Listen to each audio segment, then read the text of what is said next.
Hello, this is Paul Billington bringing you this week's Bible in the News. The following remarkable speech by Vice President Pence was given at an Israel Independence Day commemoration event in the White House. The introductory remarks by Ambassador David Friedman highlighted the fact that this was the first time the White House had celebrated Israel's Day of Independence.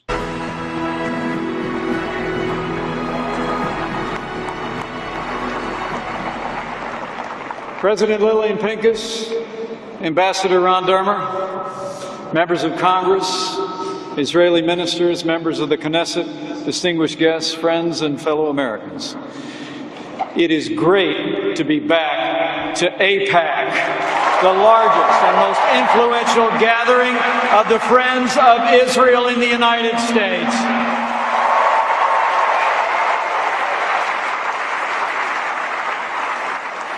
And it is my great privilege to speak before you tonight on behalf of a true friend of Israel, a courageous defender of freedom, the 45th President of the United States of America, President Donald Trump.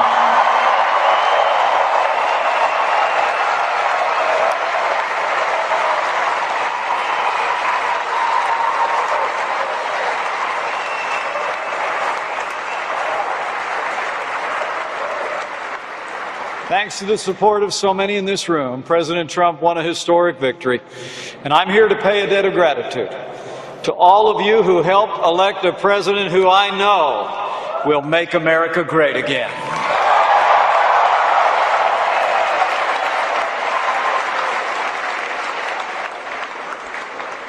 And you know, it's a particular honor for me to be with you here tonight. My relationship with AIPAC spans more than a quarter of a century. It began with the mentoring role of Indiana's Hart Haston in my life back in 1988 as a first-time candidate for Congress. After I arrived in Washington, D.C. in 2001, it continued through my friendship with Marshall Cooper and others in this great organization. During my tenure as a congressman, as governor of Indiana, members of AIPAC were there with friendship and support and prayers.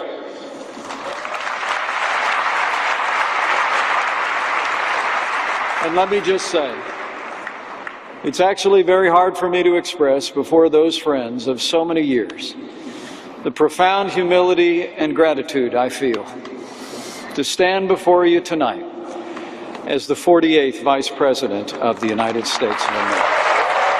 From the bottom of my heart, thank you.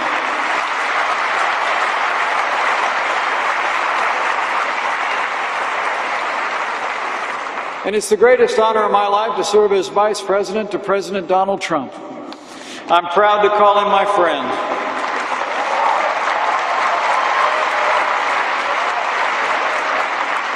I'm proud to call him my president, but honestly, I was never more proud than when at the outset of his very first joint address to Congress, President Trump paused to condemn threats and acts of vandalism against Jewish communities across America. He reminded us boldly that, quote, while we may be a nation divided on policies, we are a country that stands united in condemning hate and evil in all its very ugly forms.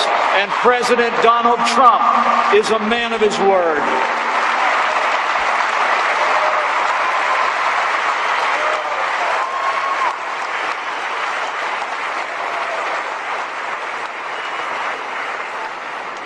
And he's a man of action. For the first time in a long time, America has a president who will stand with our allies and stand up to our enemies.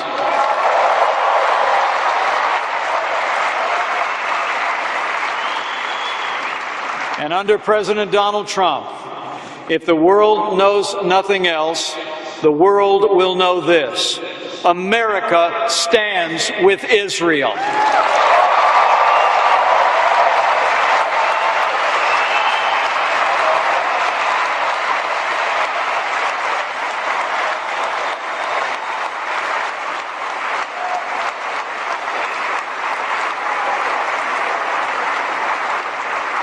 President Trump and I stand with Israel for the same reason every freedom-loving American stands with Israel.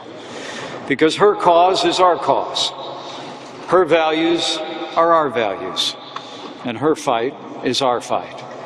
And President Trump is a lifelong friend of Israel. I've seen it firsthand, the President's deep affection for Israel and all who cherish her.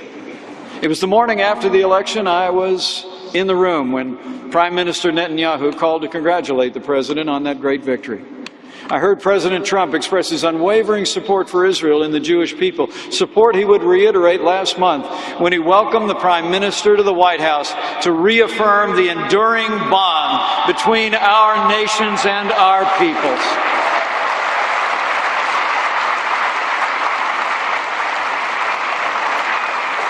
As President Trump said then, America's alliance with Israel is, quote, remarkably strong. But in his usual style, he said he is confident that it will be even stronger and reach even greater heights.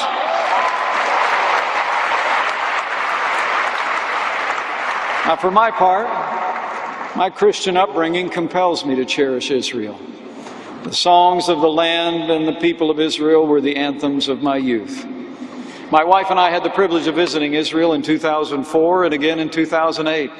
And we fulfilled a lifelong dream to bring all three of our children to the Holy Land in December of 2014.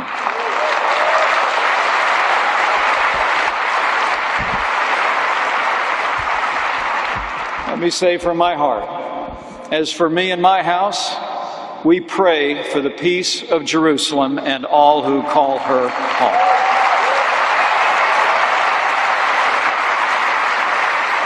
And I say with confidence to all gathered here, President Trump and I stand without apology for Israel, and we always will.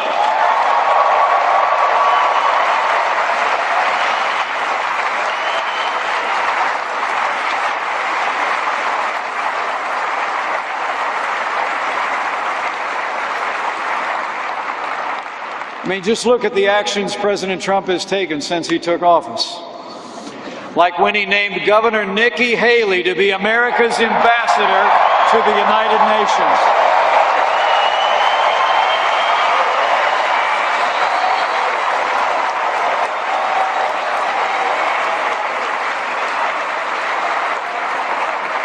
As you'll hear tomorrow night, Ambassador Haley is already fighting tirelessly to end the one-sided actions at the UN that unfairly target Israel. And under President Trump, the United States will no longer allow the United Nations to be used as a forum for invective against Israel or the West.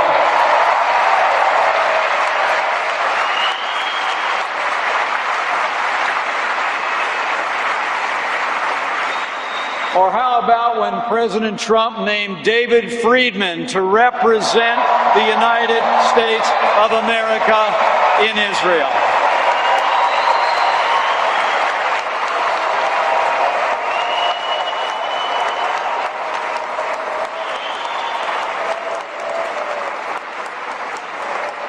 David is an unabashed advocate for a stronger Israel-America relationship, and our friendship will be stronger after he gets sworn in as ambassador. And I got to tell you, I just can't wait.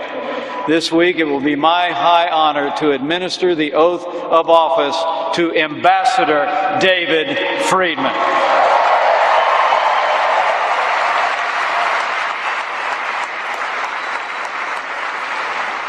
And know this, after decades of simply talking about it, the President of the United States is giving serious consideration to moving the American embassy from Tel Aviv to Jerusalem.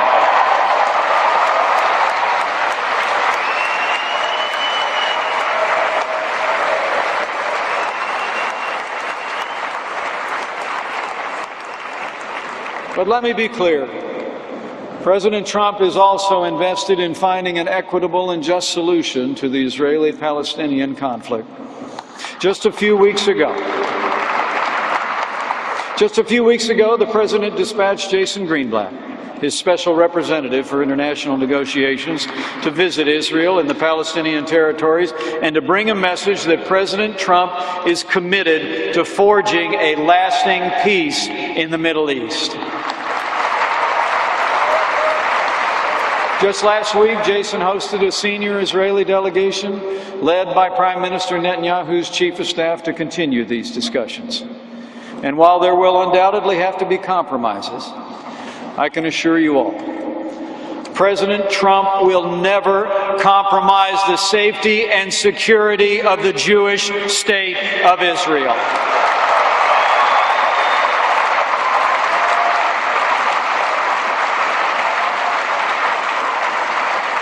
Now, since its founding, the Israeli people have awed the world with their strength of will and their strength of character. And at all times, in war and in peace, the Jewish people have held their heads high. It's because of their valor and their vitality that Israel thrives, a beacon of freedom and prosperity for all the world to see. Every day, in every way, the Jewish people's dignity rebukes all who would condemn them, not for what they do wrong, but for what they do right. And President Trump has made it clear. America stands alongside Israel as friends and as allies, and together we will confront those enemies who threaten our people and all that we hold dear. I'm proud to say today America's support for Israel's security is at a record level. And President Trump has made it absolutely clear.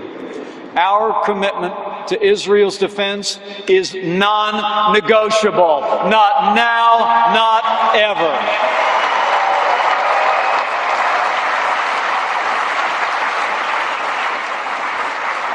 In fact, my fellow Americans, we have a president who is already busy rebuilding our military, restoring the arsenal of democracy, and we will once again provide our soldiers, sailors, airmen, Marines, and Coast Guard with the resources and training they need to accomplish their mission, protect our families, and defend our allies.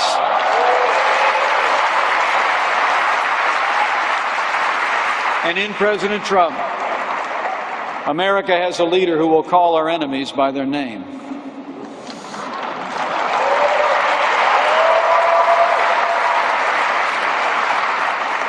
Just last week in London, in the shadow of Parliament, radical Islamic terrorism reared its ugly head, claiming the lives of innocent civilians, including an American.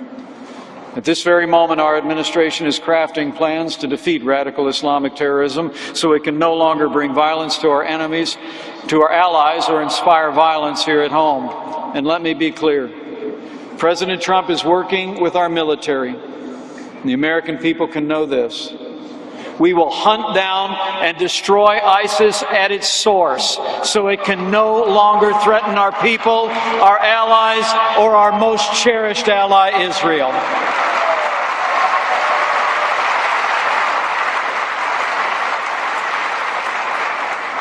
And finally, under President Donald Trump, America will stand strong in the face of the leading state sponsor of terrorism.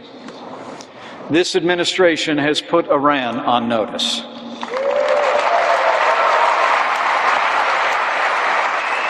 America will no longer tolerate Iran's efforts to destabilize the region and jeopardize Israel's security. The Ayatollahs in Tehran openly admit their desire to wipe Israel off the map and drive its people into the sea. For decades, Iran has funneled weapons and cash to terrorists in Lebanon, Syria, and the Gaza Strip. They've gone to great lengths to develop nuclear weapons and ballistic missiles. And due to the disastrous end of nuclear-related sanctions under the Iran deal, they now have additional resources to devote to sowing chaos and imperiling Israel. So let me be clear. Under President Donald Trump, the United States of America will not allow Iran to develop a nuclear weapon. This is our solemn promise to you, to Israel, and to the world.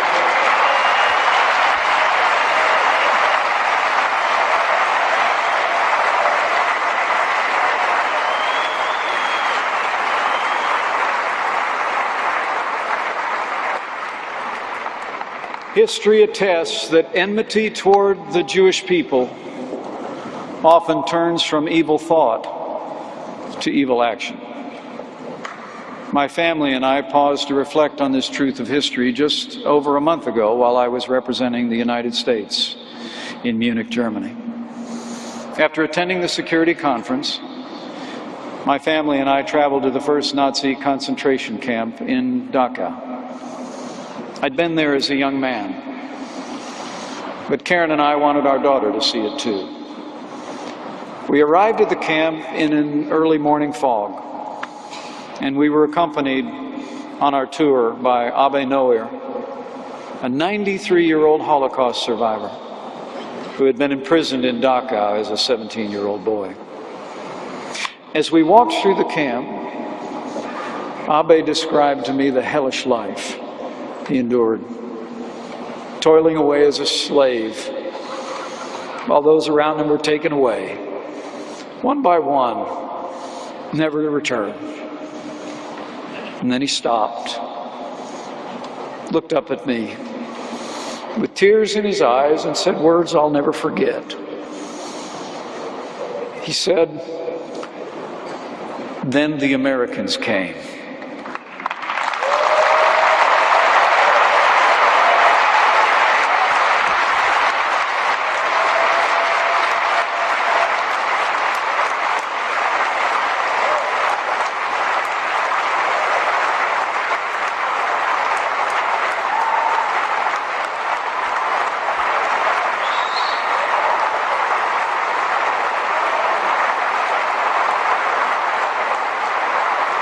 I was so proud. Those words underscored the imperative of American strength, and they powerfully remind us of the immutable bond between our people and the people of Israel. Under President Trump's leadership, America will be strong, stronger than ever before. And as the President said not long ago, our nation's friendship with Israel will grow even stronger. Together we will reach even greater heights to the benefit of our two peoples and the world. We stand with Israel today and every day because our bond was knit millennia ago in the finery of faith. Over the mantle of our home since the year I was first elected to Congress are framed words that have long inspired our little family. We had them in our home in a small town in Indiana. We had them in the governor's residence. And now they're displayed over the mantle in the home of the Vice President of the United States. They come from the book of Jeremiah, and they read, "For I know the plans I have for you, plans to prosper you and not to harm you, plans to give you hope and a future." These words are as true today as they were in millennia past, and they should give us, all of us, renewed hope that even in these troubled times of widening challenges and unknowable threats, that our bond is unbreakable and our future is bright. And I know with all of my heart that with your help, with God's help, and with the strong leadership of President Donald Trump, our nations and our peoples will remain forever friends, and we will go forth together to meet the glorious future that awaits. Thank you. God bless you. God bless Israel, and God bless the United States of America.